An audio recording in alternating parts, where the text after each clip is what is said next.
Hi, my name is Ashley Erb. I am the Makerspace teacher and also the PBL lead. And today I'm going to be walking you through an introduction into problem-based learning. Our topics for today will include why do PBL, the phases of PBL, teacher resources available to you, the Rea Farms plan, and some details about grade level planning. Our team to support you this year. We have grade level representatives, one for each grade level, as well as myself, the TD teachers, academic facilitators, and administration. Also, the special area teachers all went through some training last year. So feel free to reach out to anyone on this team if you need more information about PBL. We are all happy to assist you in launching this initiative. All right, so we're going to talk about why do PBL. So here's a quote from the book that just says, through academically rigorous projects, students acquire deep content knowledge while also mastering 21st century success skills, knowing how to think critically, analyze information for reliability, collaborate with diverse colleagues, and solve problems creatively. So really the work is preparing our students for the future. You can see that by doing authentic problem-based learning units, we're going to be doing that in a variety of ways, as mentioned in the quote. So let's talk about how to do that. And I will come back to this example. So how to do that, we're going to talk about 3 different phases that you'll go through for your PBL. The first is the beginning phase, or phase 1, you might call it. This is where you're going to activate students' knowledge, getting them thinking, talking about the topic, getting them engaged in the unit, assessing what students already know and what they might want to learn, helping students generate topics and questions to investigate. Phase 2 is the messy middle, the book refers to, is where you'll do your field work, have guest experts, print online research, collect surveys and data. And then phase 3 is where we'll have your culmination or showcase, where we'll get to show off the work that the students have done throughout the unit, whether that's an end product or some piece that shows the journey of learning that's happened throughout. All right. So the what that the book refers to are the essential project design elements. So you'll see this wheel referenced a lot in the book. So in order to ensure that we have a gold standard PBL, we want to make sure that we have a challenging problem or question driving our learning, and that's going to create sustained inquiry. We're going to strive to have authenticity with our units, making sure that students have voice and choice so that they buy into what we're doing. Reflection is an intentional piece of our instruction, critique and revision, and then an end final product, public product. How are we going to do this? We're going to spend intentional time designing and planning our units, aligning to standards, building the culture. So that's very important in these first 2 to 3 weeks, that you're doing those things to build up the culture so that we have the elements in place to be successful in PBL. So, and we'll get more into that a little bit later, how you can build in that time for having successful culture in your room. Managing activities, scaffolding student learning, assessing student learning, engaging coaching. So these are a lot of the topics that we spent time talking about in the staff meeting from each grade level, but they are the how to your PBL. All right, so the first phase, I want to go back here to this example.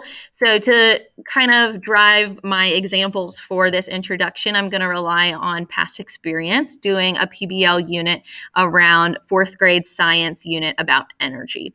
So with my 4th grade team, we taught a unit around energy, and our driving question was something to the effect of, how does energy use impact your daily life?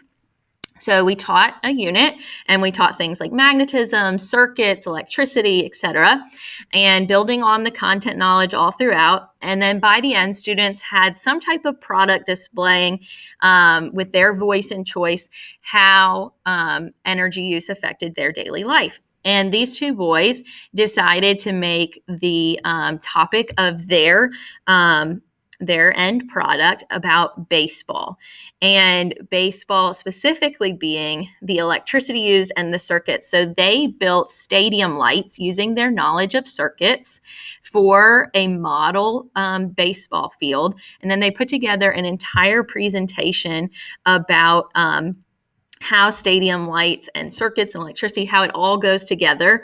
And they had so much buy-in to this project.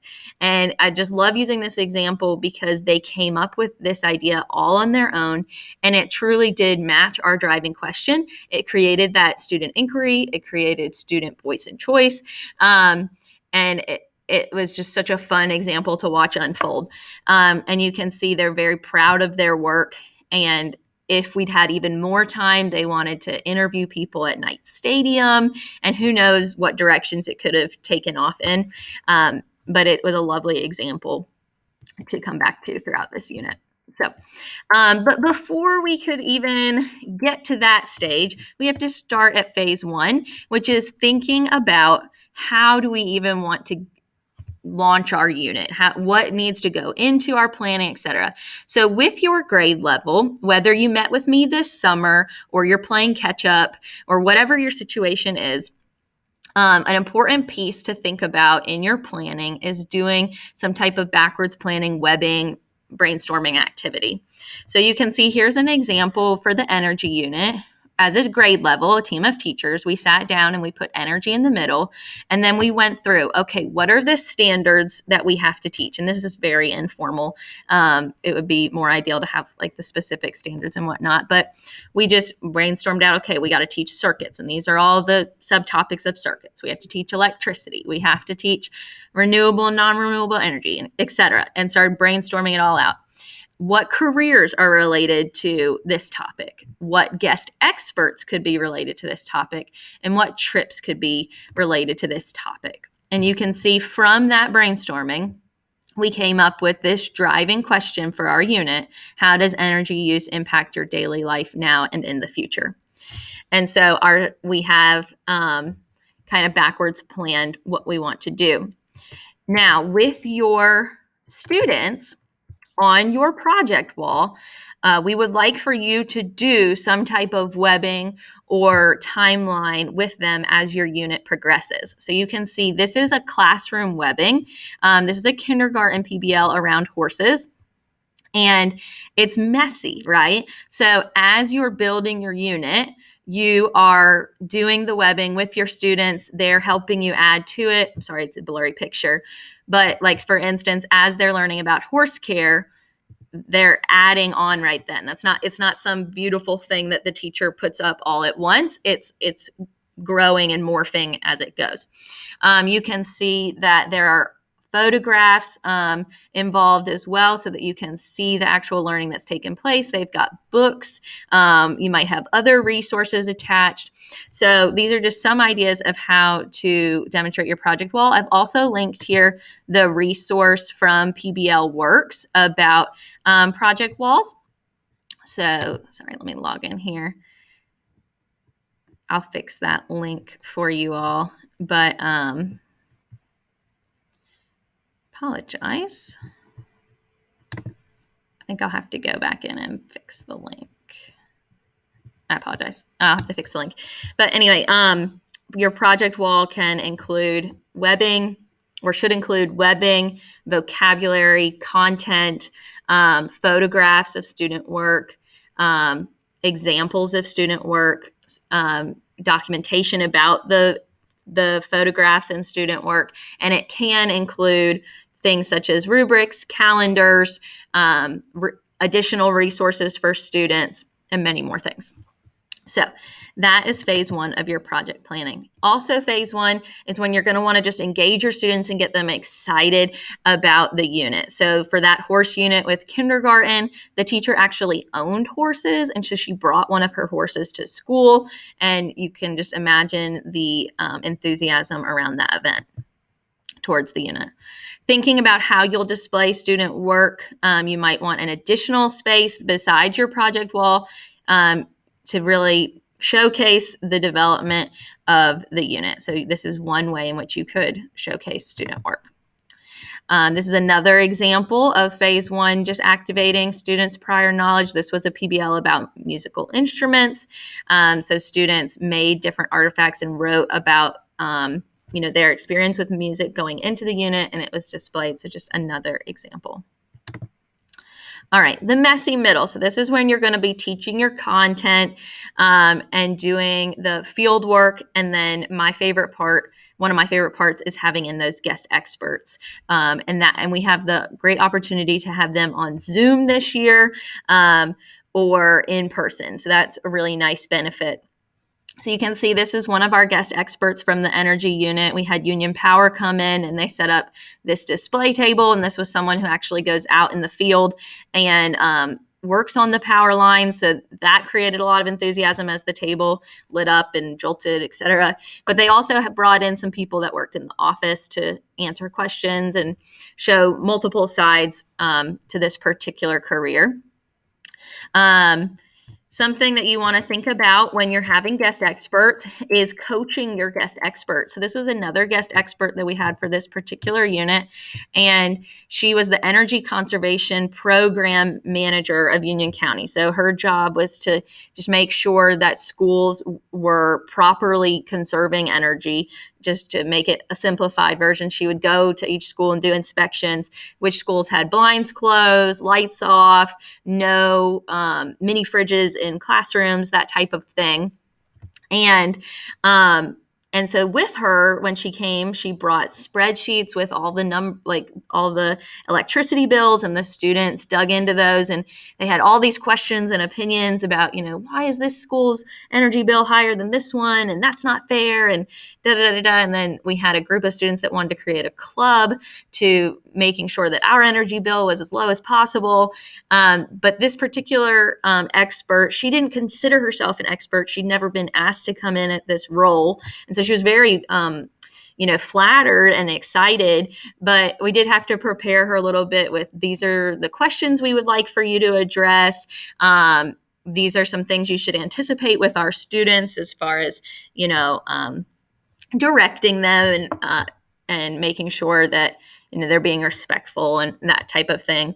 Another thing that helps with your guest experts is if some students sometimes have something to do while the expert is presenting. And this can be an informal grade for you, something your team would obviously and facilitators would have to agree upon. But this is an example of something we did as a team, just very simple. What is the job of the guest expert? What prepared the guest expert for their job?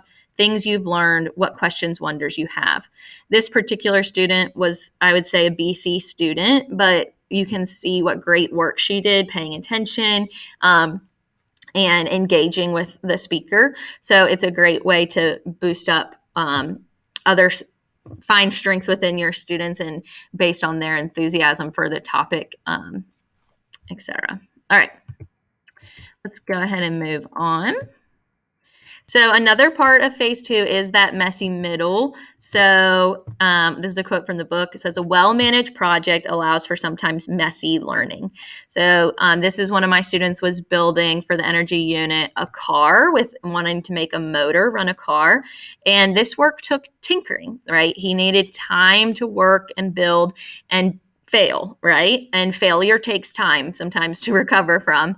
So that is the great thing about partnering with Makerspace and Creative Writing explicitly is we want to support the extra time that you need to accomplish the goals for your units. So that's why we're going to be partnering up and offering you our services. So if you have something that lends itself to Makerspace and Creative Writing, we want to help you as long as it is specific. It is a writing related task or it is Makerspace themed. We want to support you in accomplishing your goals for your units. All right. This is another example of a way that you could timeline or just project wall-esque showing photographs from throughout your unit and having students or teachers document what's happening. A great thing to do is to assign students in your class to be the photographers, the note takers, the videographers. You can have them be the greeters to your guest experts. So as much as you can get your students involved in the process and not only taking the burden off of you, but giving them that ownership is going to lead towards a very involved, excited PBL unit. Another thing with your messy middle to really maximize your instructional time is making it as interdisciplinary as possible. So a lot of our 3rd through 5th grade units have done that by combining with either science or social studies. And this is an example of a kindergarten PBL where they actually did some work in their math. So this was the horse PBL, and they had a station during their math centers that was called Added Up Tack Shop. And they were working on addition of some kind, and they had a store with all horse-related items, and they got to practice their addition at the horse store. So you can see just a fun way to continue learning about your topic, but cross-curricular. All right, phase 3 is going to be your showcase or your culmination or whatever you want to call it. It's that authentic audience for your students to demonstrate what they've learned. A great way to prepare students for this is to have them practice with another class or a lower grade, or even, I know with COVID, maybe we don't want to be crossing so much. So just even with each other, just having time to practice presenting in sort of an informal way before the formal showcase culmination. So we always had the lower grade come, and this was a great way of boosting their enthusiasm for topics in their upcoming year. So these were 2 3rd graders listening into 2 4th graders, and you can see they're very engaged in what they're presenting about. And it's also a great way as you as the teacher to walk around and coach students and help them get prepared for the big event. Another part of the culmination is it might look different for different grade levels. And that's okay, right? We don't want it to always be just kids standing in front of, the product they made and talking about it. It can look like a lot of different things. So, for instance, for our 4th graders, they're doing something with poetry. So we're talking about having kind of like a poetry cafe, or our 1st graders are doing something with inventions. So we were talking about maybe having some type of a Shark Tank type theme to show off their inventions. So whatever you come up with as an authentic audience presentation style format for your students, we can be flexible with that and make that work. All right. So the next thing is being intentional with how you use your first 2 to 3 weeks to pre-teach some of the skills that will be needed to be successful with these 3 phases of PBL. So thinking about that, what skills, specific skills, and what specific strategies do you need to teach into so that you have that classroom culture, you have those skills and strategies built into your students when you launch your unit. So some things you might want to consider: teamwork, conflict resolution, research skills, time management, appropriate websites, presentation skills, etc. So a lot of times these are called like soft skills, right? So, but they're so important. And I don't have to tell you all this, but I think it's sometimes easy for those days to go by so quickly, and this stuff gets kind of left behind. So getting a list of, these soft skills or things you want to specifically teach into, and picking one thing per day and an activity that specifically focuses on that one skill is going to be really useful to you. I also strongly recommend using the resources in your PBL folder that I provided to you and practicing using them. So how can you expose your students to these rubrics in these first 2 to 3 weeks very informally? How can they practice using their project management plans very informally these first 2 to 3 weeks, just doing a simple activity? Maybe it's even packing up. Maybe you want them to pack up this new fun way, and that's like an easy way that you could try out a skill. Or maybe you want them to clean up, and then you clean up the room at the end of the day, and then you use the collaboration rubric to evaluate how as a class did we clean up, because that is collaborative. And how can we improve? So intentionally spend time going through your resources, thinking about your soft skills. How will you teach those within the 2 to 3 weeks? And obviously continue to teach them as the year progresses. All right, here's just a couple more of these things. Some things you might want to think about is looking at your units and thinking ahead. What are maybe materials that you want to collect to be successful? So for instance, we were 4th grade and we were doing a little PBL unit about important government buildings. And so we knew we needed to collect some useful junk so that they could build models of those buildings. Just whatever you think you're going to need in your classroom for your units ahead. It's not a bad idea to start collecting those items. Don't be afraid to ask me for some things. I have lots of recyclables and they get donated all the time. But just give me some advanced warning if you're going to need, say, a grade level's worth of bottle caps or something like that. All right. And I think that is a wrap for that part. All right. Next, I want to introduce you to some resources. I pointed this out at the staff meeting, but I want to reiterate. PBL Works is the website that goes with our book. So when you go to pblworks.org/resources, if you go to the resources tab, that's where you can, go through here and figure out which resources work for you. Again, I've printed a lot of these, but not all of them. So you might go through and find something that you find helpful that I didn't print. I find the student handouts and rubrics to be the most helpful, but you might want to go through and look at some project videos, just get more ideas, look at some of the articles. Wherever you want to take it with your personal professional development is up to you. And these are wonderful resources to enhance your learning. Let's see, planning template. I'm going to show you this here in a second. So I'm going to skip that for now. The family letter. I really, really encourage you to either send home the one that I printed for you, which is just this one here on the screen as well, very basic, so that we can collect experts within our school, or to tweak it and send home your own copy. We want to gather these experts. It's going to be worth your time to send these home and see the experts that we have within our school community.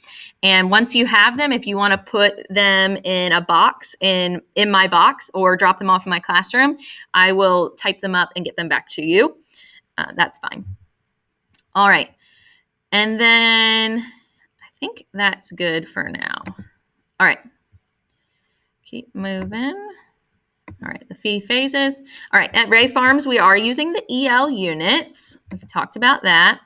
Kindergarten and 2nd grade, you will be using your lab time. So your lab time will be used to complete EL labs as well as completing your PBL work. Now, that sounds like 2 things, but it's really more like 1 thing. So I'll give the example of 1st grade. Their end performance task for their module is to design a tool that can solve a problem or something to that effect. Well, we're going to take it a step further and build the actual tool. And then they have labs within that are, supporting that work. A lot of them are imaginative and fun and play, but they're still working through their lab book that has those design elements that are going to take us to that end goal of designing the solution to a problem. So this is not something in addition necessarily, something totally new. It's just building a little bit more onto what you're already doing, but you have makerspace and creative writing to help you do that.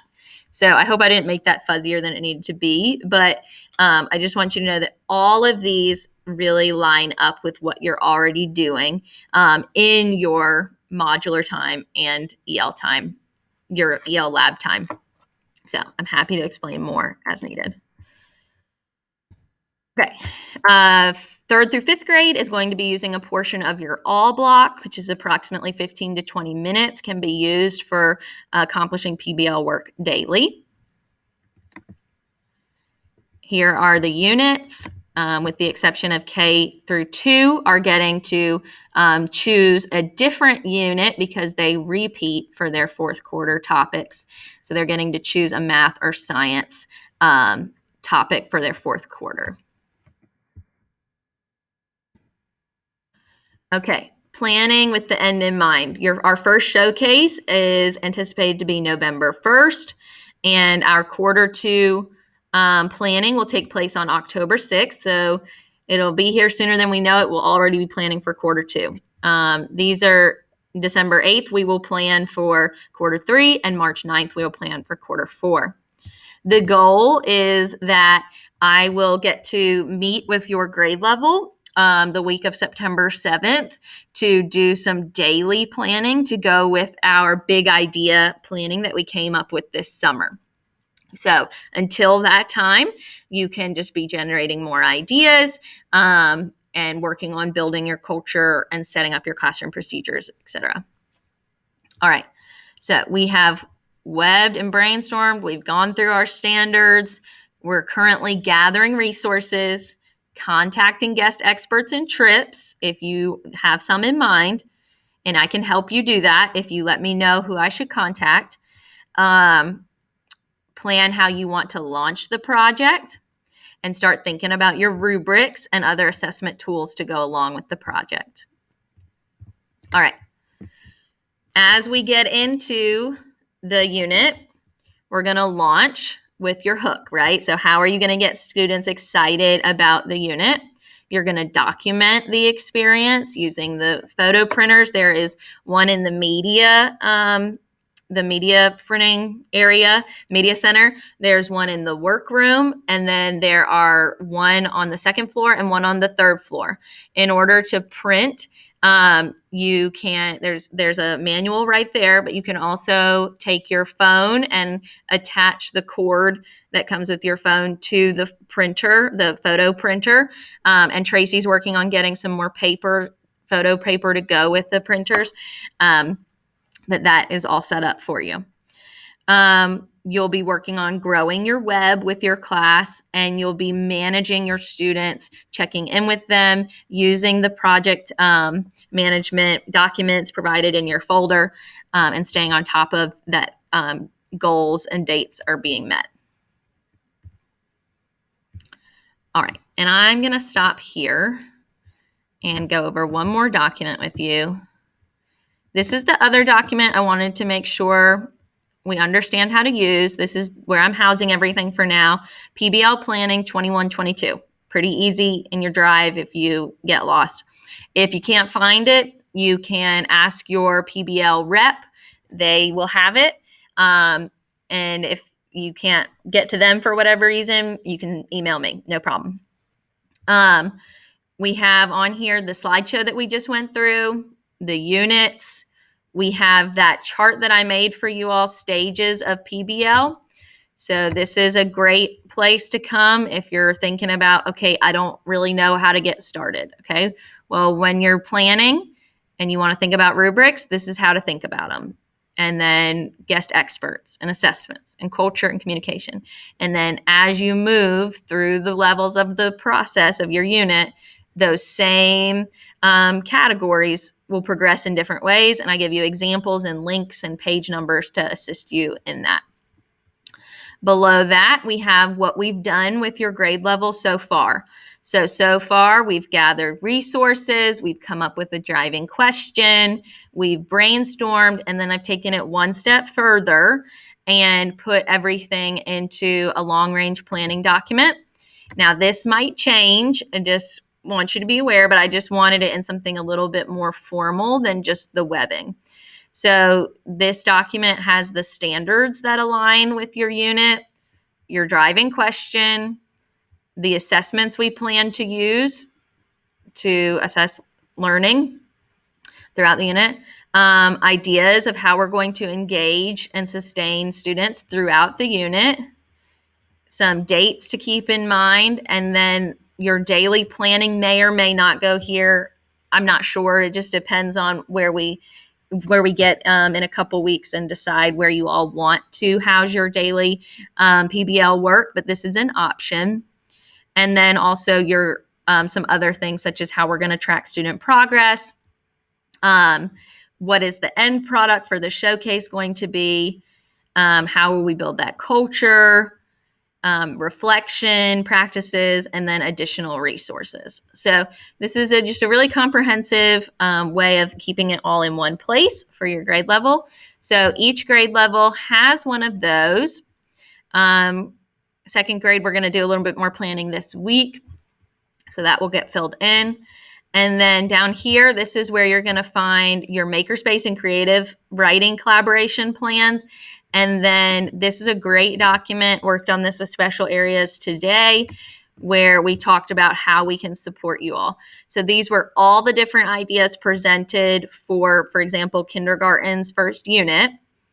And special area teachers have chosen at least two per special area teacher to collaborate with. So you can see for this, with the exception of creative writing and makerspace, are doing all of them, okay? So you can see for this particular unit, art, creative writing, makerspace, media, and PE will all be doing something to support this unit. Art is going to support by teaching students how to draw pictures of toys, adding detail, color, etc. Creative writing, makerspace, these lots of ways that we're going to support. Media, you can see with the research and various authors. PE, playing games, creating a game, etc. So, and that goes along for each grade level. And you can definitely reach out to special area teachers if you have more ideas or would like them to explain what they're doing. But ultimately, they do get to decide what works with their standards as well and how they can support, just knowing that they have to meet certain expectations as well. All right, I've got the school calendar linked and then those dates that we talked about. So that is PBL in a wrap. So thank you so much for listening to me talk and introduce some concepts about PBL. Feel free to stop by and chat with me more if you have more questions. You all take care.